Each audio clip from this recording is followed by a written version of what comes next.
Bueno, pues buenas tardes ya, un placer estar de nuevo aquí y en primer lugar le quiero dar las gracias al director del diario.es por este nuevo convite y también, por supuesto, a toda la comunidad de lectores y lectoras del diario.es.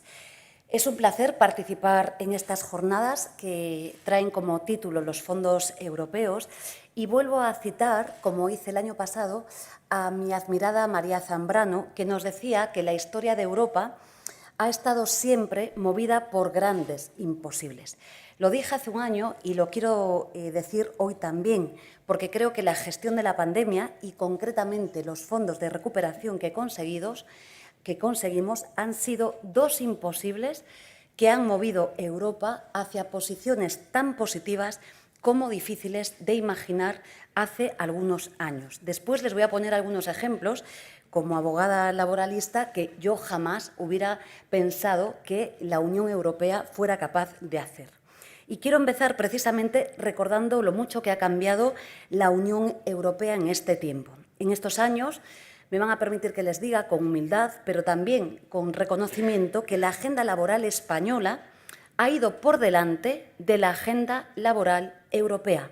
Hemos sido vanguardia en muchas de las directivas que hoy ya forman parte del acervo comunitario y de la legislación laboral comunitaria. El Ministerio de Trabajo y el Gobierno de España están demostrando en muchas materias, en la laboral también, ser parte de ese motor, de ese pulmón de Europa.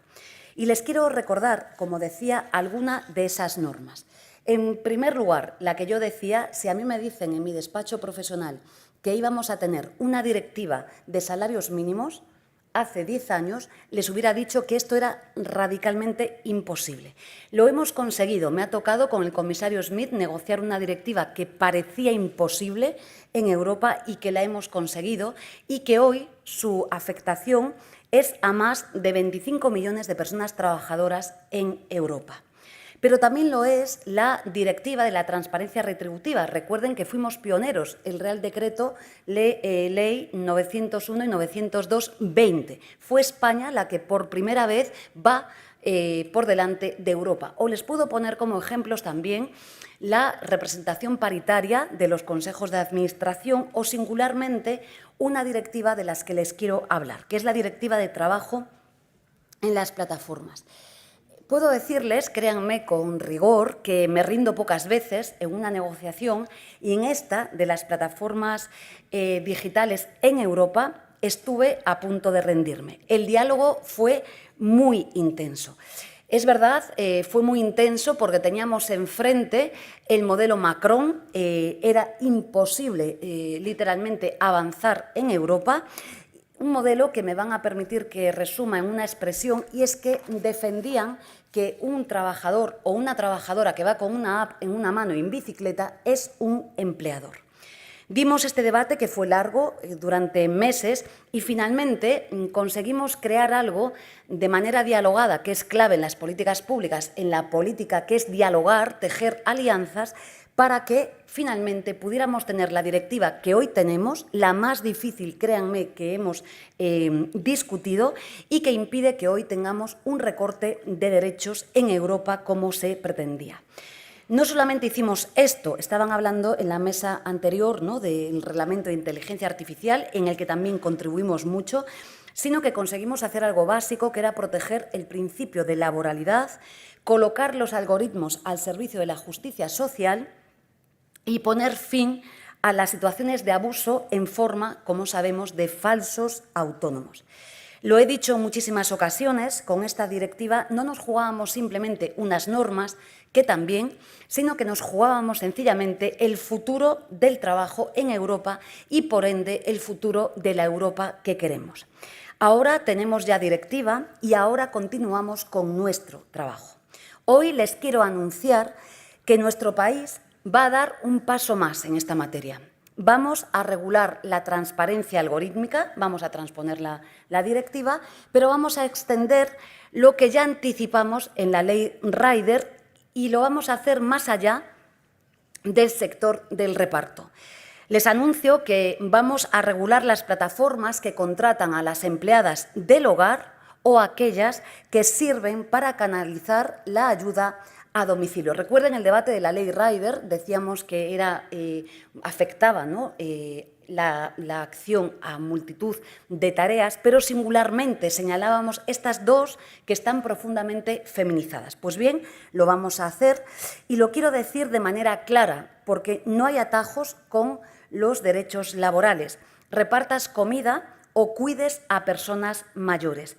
Por tanto, no vamos a admitir que lo positivo que tienen las nuevas tecnologías sean una excusa para regresar a un modelo de derechos laborales del siglo XIX.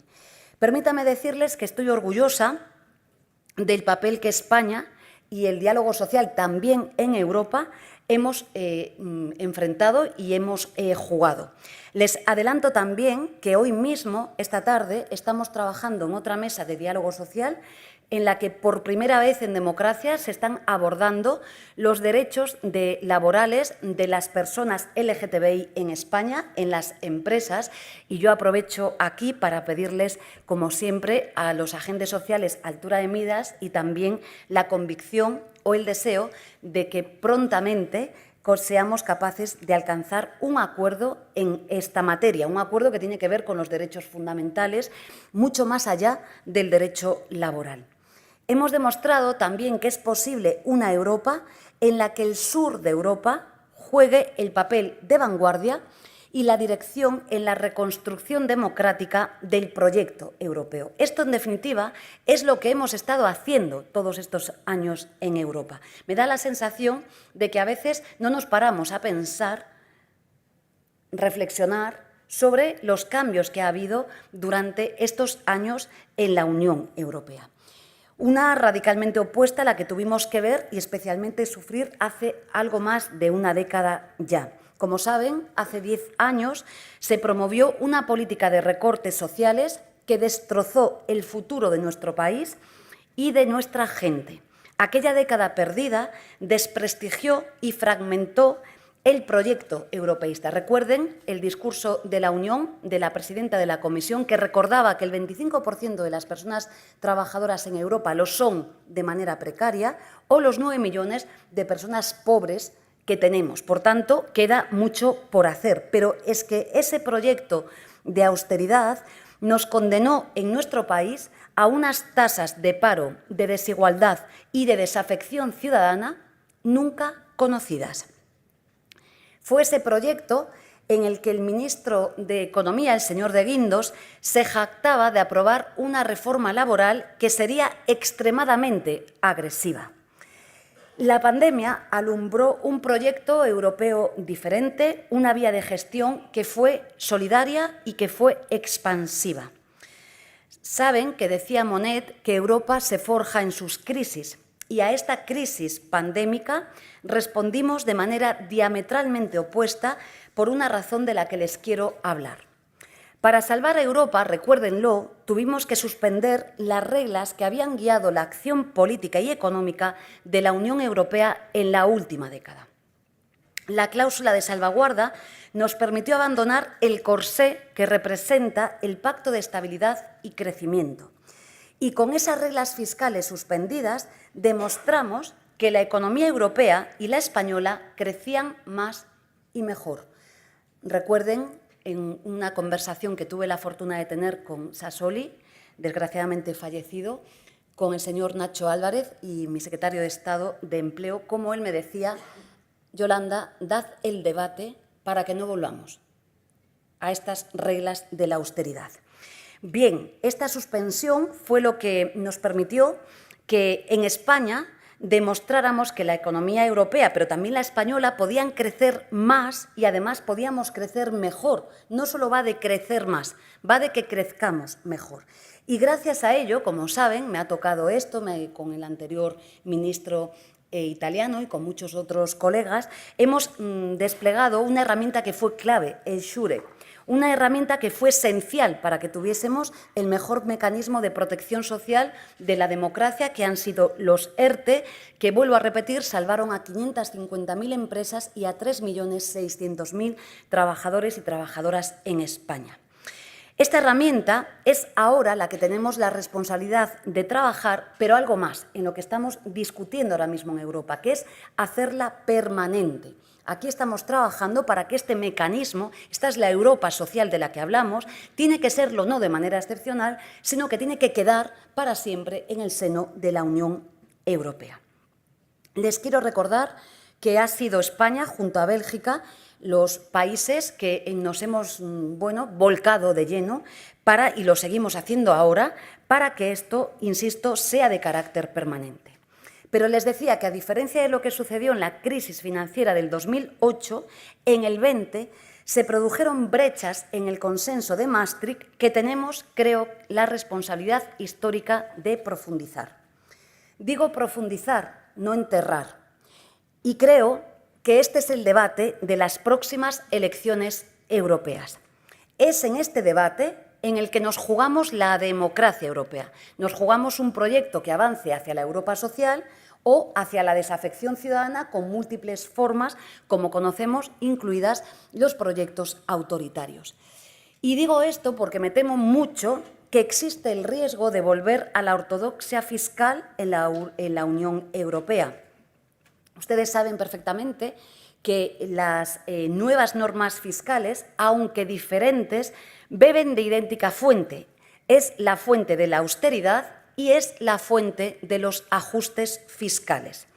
Unas reglas que, de nuevo, antepondrán cifras a personas. Y la Europa social tiene que ver con las personas, tiene que ver con los buenos datos que hoy tenemos en nuestro país. Unas cifras que hablan de ajustes frente a la expansión social, que es de lo que queremos. En definitiva, la anteposición de los recortes a la proyección de los derechos. Esta austeridad 2.0 permitirá a los Estados ajustar los déficits y las deudas públicas, es verdad, en un periodo más largo, entre 4 y 7 años, pero este ajuste va a seguir existiendo. Y yo quiero dejar muy clara nuestra posición. Estamos en claro desacuerdo. No hemos negociado, ni hemos compartido, ni hemos aprobado estas nuevas reglas fiscales. Sé muy bien que hay partidos también progresistas que sí lo han hecho, que comparten este espíritu, están en su posición legítima de volver a esa austeridad 2.0, pero desde luego nosotros creemos que esta es una posición que nos lleva a un callejón sin salida. No queremos volver a la Europa de la austeridad, pero es que además no es necesario volver a la Europa de la austeridad. Se ha demostrado, estas reglas, este corsé, son ideológicas. Es como el artículo 135.3 de la Constitución española. No se debe a razones de avance social de la Unión Europea. Es más, para hacer lo que hemos hecho, tuvimos que suspenderlas. Es decir, serían profundamente ineficaces. Por tanto, no queremos volver a la casilla de salida. Necesitamos, más que nunca, una Unión Europea mejor integrada, con una capacidad fiscal común, de la que no hablamos, una capacidad fiscal común, autónoma y perpetua, así también como los medios para garantizar bienes públicos, entre ellos la salud, el medio ambiente tan cuestionado en estos días en el seno de la Unión Europea, la energía, la seguridad, esto sí, a escala europea. Y fíjense, hace escasas semanas, 2 semanas, me reuní con el señor Letta, justamente en la ULPE, para comentar el informe que él ha emitido sobre el futuro del mercado único de la Unión Europea.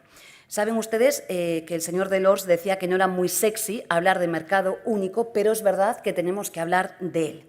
Creo que a este informe no se le ha dado la importancia que tiene. Y yo quiero detenerme en 2 elementos que tienen una importancia sustancial. El primero de ellos es que el señor Letta culmina ese informe hablando de democracia en las empresas. Me han oído hablar de este asunto en numerosas ocasiones desde hace ya largos meses. Y este asunto no es una cuestión ideológica. En nuestro país es un mandato constitucional, artículo 125, apartado 2 de la Constitución española, sino que es una cuestión de modernización y de democracia en nuestro país y en Europa. Es la gran reforma pendiente en España, junto con la fiscal, y en muchos otros lugares de Europa. Es verdad que 18 Estados miembros ya tienen distintas fórmulas de cogestión y de participación de los trabajadores y las trabajadoras en las empresas. Pero nosotros decimos, y hoy con claridad, que necesitamos que las trabajadoras y los trabajadores entren en los consejos de administración de las empresas, que puedan implicarse en ellas, como, insisto, ocurre ya en Alemania desde el año 76, pero en 18 Estados miembros europeos. Yo les voy a poner hoy un ejemplo. Como saben, hace pocos días el BBVA planteó una OPA hostil al Banco Sabadell. Una acción a la que nos hemos opuesto por las razones que conocen, porque singularmente lo que va a favorecer es a crear un mayor oligopolio y sustancialmente la destrucción de miles de empleos que desde luego no puede ser valorado de manera positiva. Pero imaginen por un momento que los y las trabajadoras del BBVA o del Sabadell, con esta reforma de democratización de las empresas, estuvieran sentadas en el Consejo de Administración representados. Desde ahí creo que harían mejor que nadie defender a su empresa, defender sus puestos de trabajo y también defender la propia eficacia del sistema bancario español. Este debate, el sistema bancario europeo, también es objeto de debate de cara a las próximas elecciones europeas. Por tanto, este país tiene que modernizarse y abrir también, por cierto, esto tampoco es novedoso en España, ya hay una empresa pública que es Navantia, que tiene a los trabajadores y a las trabajadoras en su seno, y hay muchas empresas en Euskadi que ya lo hacen. Pero, desde luego, sería mucho más favorable para que el diseño, la resultante de la gestión de las empresas españolas fuera mejor. Pero les quiero hablar también de algo que tuve la suerte de conversar con el señor Letta, dos cuestiones que van de la mano. Una, el dumping fiscal, que es uno de los problemas graves que tiene el proyecto europeo, y otro, en algo que él señalaba y que compartíamos, y es que no se puede construir un proyecto europeo solidario si hay competencia desigual entre sus miembros. Esto se llama dumping social. He hablado con él de esto. Es, en definitiva, que compitamos entre Estados miembros por ver quién consigue o quién compite a la baja a través de condiciones salariales más bajas y, además, con derechos más escasos. Les voy a poner un ejemplo. Ayer, en Saint-Gobain, en Asturias, en Avilés, la empresa deslocaliza una unidad de producción con el despido de 160 puestos de trabajo directos y muchos indirectos. Es una empresa clave para el sector. La deslocalizan porque llevan esta producción a Rumanía y la llevan sencillamente porque allí los costes laborales son más bajos. Bien, pues de esto va el informe del señor Letta, de esto va la Europa que viene, que nosotros defendemos que sea social, y de esto va en definitiva el futuro de Europa. De esto van en definitiva las próximas elecciones europeas.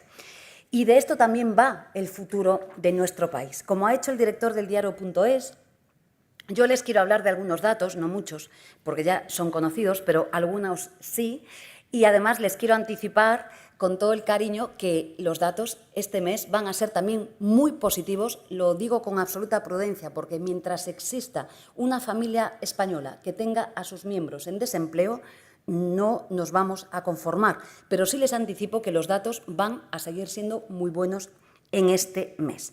Pero sí quiero hacer una reflexión en la que vengo hablando estos días, y es que gracias a la reforma laboral, gracias a subir, con lo que ha costado, gracias a subir el salario mínimo interprofesional un 54%, gracias a normas que protegen más y mejor a las trabajadoras del hogar, a los artistas en nuestro país, gracias a un sinfín de normas, el tiempo nos ha dado la razón y es la primera vez en España que se ha alterado la ecuación. Es decir, es el trabajo el que hace que España crezca, que mejoremos en términos PIB y que España vaya mejor. Y esto me van a permitir que les diga que no había pasado nunca en la democracia de nuestro país.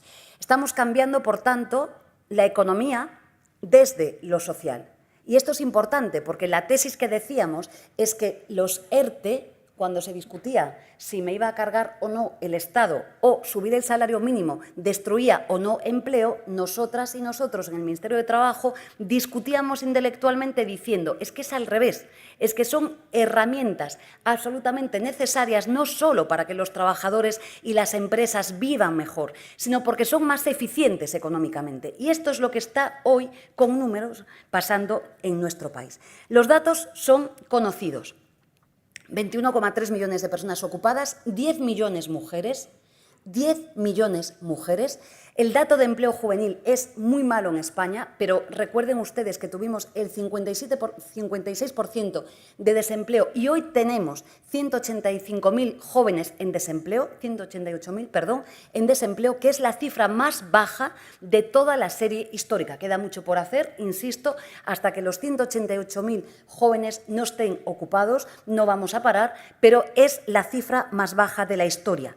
4 de cada 10 contratos indefinidos en Europa se firman en España. Y les voy a dar un dato, lo converso siempre con el ministro de Economía y no tengo mucho éxito para compartirlo mediáticamente, y tiene que ver con algo de lo que no hablamos, que es la población activa.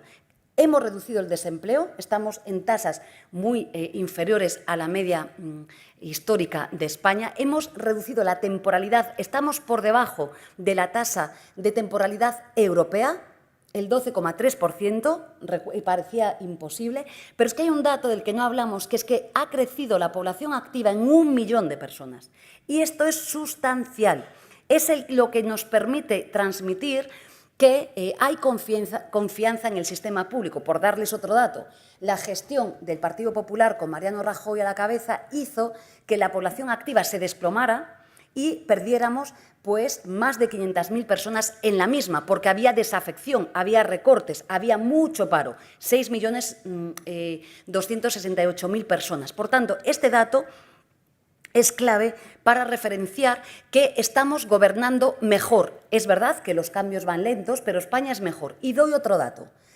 Hoy, frente al déficit fiscal que irrogó las políticas de recortes de Mariano Rajoy y del Partido Popular, el déficit fiscal en aquel momento del Servicio Público de Empleo ascendió a 76.000 millones de euros, 76.000 millones de euros. Hoy tenemos, por vez primera en España, a pesar de todas las normas de protección social que tenemos, un superávit en el Servicio Público de Empleo de 6.000 millones de euros. Por tanto, humildemente, me van a permitir que les diga que el diálogo social, que trabajar más lentamente, pero con diálogo social y con la complicidad de los agentes sociales, los empresarios, las empresarias y los sindicatos, funciona. Si bien es cierto que esto está siendo así, yo quiero decirles que no debemos de caer en el exceso de optimismo. El otro día, la Comisión Europea presentó, como saben ustedes, sus previsiones de crecimiento de primavera y corrigió al alza el crecimiento de España. Y es verdad que esta es una buena noticia. La economía española es verdad que crece más entre los grandes países de la Unión Europea. Pero me van a permitir que les diga que no nos conformamos y que esto es insuficiente. ¿Y por qué es insuficiente? El primer dato, porque estamos por debajo de la tasa media de crecimiento de la economía española de nuestra historia reciente. Por tanto, crecemos más, pero los datos siempre tienen que ser comparados y lo estamos haciendo por debajo. 2, porque nuestro país, de esto hablaba antes, aún no se ha recuperado de los recortes de la austeridad, de las cicatrices que dejó en la sociedad española la gestión del Partido Popular, de la crisis financiera y la explosión de la burbuja inmobiliaria. Fíjense, hace escasamente 2 días recuperábamos la universalidad en la sanidad pública española. Fíjense el retraso que llevamos. Yo hace poco eliminé los recortes que el Partido Popular hizo en el mecanismo de protección social español, pero aún queda mucho por hacer.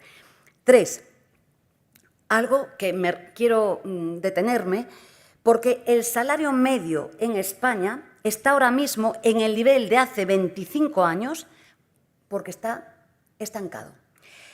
La mediana salarial es todavía hoy en España de 1.545 euros al mes. Y me van a permitir que les diga que aunque los datos macro vayan muy bien, con 1.545 euros al mes no se vive bien, no se puede vivir con dignidad. Y el cuarto dato y más importante, porque hoy el principal problema de nuestro país no es el paro, es la vivienda. Y en España, con salarios medianos de 1.545 euros al mes, no se puede vivir, no se puede alquilar o no se puede pagar una cuota hipotecaria que, como saben muy bien, se han incrementado por mor de la subida de tipos de interés de la banca española. Por tanto, a pesar de que es una buena noticia la previsión al alza de la economía española, es verdad que hay mucha gente que todavía no vive bien en nuestro país. Es verdad que dice el informe de la Comisión Europea que han sido la reforma laboral, fíjense si hay consensos internacionales, que la propia Comisión señala que es la reforma laboral y la subida del salario mínimo la que ha permitido reducir la desigualdad en España. Pero me van a permitir que les diga que tenemos que hacer muchísimo más. Para reducir la desigualdad en España tenemos que hacer lo que hacen los países más avanzados en esta materia, que es conseguir una prestación universal por hijo a cargo de 200 euros al mes como mecanismo, vuelvo a insistir, eficaz para reducir la desigualdad en nuestro país. Y esto también no solo es eficaz en términos sociales, como nos adveran los profesores Olga Cantó y Luis Ayala, sino que son también muy eficaces en términos económicos. Por tanto, yo, si me permiten, cito hoy al profesor Sánchez Cuenca, que escribe en un medio de comunicación sobre estas cuestiones hoy y habla de algo que a mí me gusta mucho plantear, que es una economía para vivir mejor, pero él nos habla de un descontento difuso y habla de estas materialidades que yo hoy estoy esbozando. Por tanto, no podemos caer en el triunfalismo a pesar de que los datos macro vayan bien. Y no podemos hacerlo porque, como él dice en ese artículo, hoy los profesores y las profesoras trabajan en peores condiciones, hoy los sanitarios y las sanitarias lo hacen en peores condiciones, están extenuados desde la pandemia y, por tanto, hoy también hay malestar social. Y permítame también decirles que nosotros vamos a abrir un poco el corazón a la sociedad española y lo vamos a hacer con una herramienta que nunca falla, que es la esperanza. Y la esperanza es que hay una mesa de diálogo social muy importante, la primera después de 40 años en España, que está trabajando en dos materias: el tiempo de vida y el tiempo de trabajo y el control horario. Es clave que sigamos ganando tiempo para la vida. Es verdad que ya hay muy pocos convenios colectivos que se rubriquen con 40 horas a la semana, pero es verdad que la jornada laboral española lleva congelada, a pesar del aumento de la productividad, 40 años. Termino con un único dato: la productividad española desde el año 95 ha crecido por encima del 15% y los salarios reales lo han hecho al 1,2%. Por tanto, tenemos que hablar de productividad, pero en dos direcciones. El reparto desigual de la productividad, en esto estoy trabajando con el ministro de Economía en el Consejo de Productividad. Saben que me empeñé en incorporarlo en el programa de Gobierno y lo conseguimos con el presidente Sánchez. Es clave para repartir la productividad en tiempo, en forma de salarios, pero también en forma de tiempo de jornada. Por tanto, este es el debate de esta legislatura. Pienso que avanzaremos antes del verano y me parece que vamos a tener, como hicimos con el debate del salario mínimo, un país mejor. Yo sé que sigo con mucho interés las discusiones académicas y las discusiones que surgen en los medios de comunicación sobre esta materia, pero está casi todo escrito. Reduciendo la jornada laboral, manteniendo los salarios, seguimos una política que es la que me gusta en el Ministerio de Trabajo, que es elevar los salarios en el conjunto del país, pero sobre todo es aumentar la productividad. Y de esto también hablé con el señor Lete y hablo mucho con el comisario Schmidt. Europa tiene un diferencial negativo de productividad, España mucho más, muy negativo en relación con China y con Washington. Tenemos una tarea que es hablar del reparto de la productividad en Europa y de la mejora de los salarios en Europa. Esto es la Europa, creo que ya no del futuro, sino del presente. Termino ya. Europa creo que lleva mucho tiempo pensándose o buscando una voz propia y una posición autónoma en el mundo, insisto, en esta trinchera entre Washington y China. Y esta es la tarea que tenemos pendiente. El modelo que la pandemia demostró que era posible, desde luego yo defiendo, como hacen mis colegas del EPSCO, del Consejo de Ministros y Ministras de Trabajo, sigue vigente. Es más, digo que lo tenemos que reivindicar hoy más que nunca. Ir al modelo anterior sería un fracaso. Hemos demostrado que hay una forma diferente y eficaz de hacer las cosas, en definitiva, de gobernar. Y creo que esta es nuestra tarea histórica, sostener esos nuevos consensos que secunden la transformación de Europa en una clave más solidaria, más ecológica. La taxonomía verde no puede incluir la energía nuclear. El conflicto de los ganaderos, las ganaderas, agricultores y agricultoras españolas y europeos no pueden servir de excusa para bajar los niveles de lucha contra la descarbonización de la economía y luchar contra la emergencia climática. Por tanto, una Europa más ecologista, más feminista frente a las fuerzas autoritarias en Europa, más democrática, esto es lo que siempre estamos disputando, la democracia desde el franquismo hasta hoy, y que sea más justa. Una Europa no hermética y ensimismada, una Europa, me van a permitir que les diga, sin compartir el pacto de asilo, que no cierra sus fronteras, muy al contrario, una Europa acogedora y que se sitúe como un paradigma en el mundo, el ejemplo de los derechos humanos y del trabajo decente. Creo que ser europeísta hoy, como lo fue ayer, es aspirar a transformar Europa. En estas tareas me seguirán encontrando siempre y termino ya dándole las gracias por convidarme de nuevo a este debate, que sigo con muchísimo interés, y sobre todo felicitar al diario.es por garantizar algo fundamental en democracia, que es el cumplimiento de un mandato constitucional. Y es que en estos días, que tenemos muchos debates sobre opacidades y perversiones en la comunicación, el uso espurio de la información, sé muy bien que hay dos derechos constitucionales que están en liza, la libertad de expresión, que desde luego voy a defender siempre y cuidarla hasta el infinito, y otro derecho que es clave para las sociedades democráticas robustas, que es la información veraz. Yo les quiero felicitar, querido director del diario.es, en su persona, en definitiva a todos ustedes, porque creo que su medio de comunicación profesa este mandato constitucional, que es algo tan pequeño y tan digno como que los ciudadanos y las ciudadanas puedan tener sencillamente, más allá de las líneas editoriales de cualquier medio, derecho a una información veraz. Muchas gracias.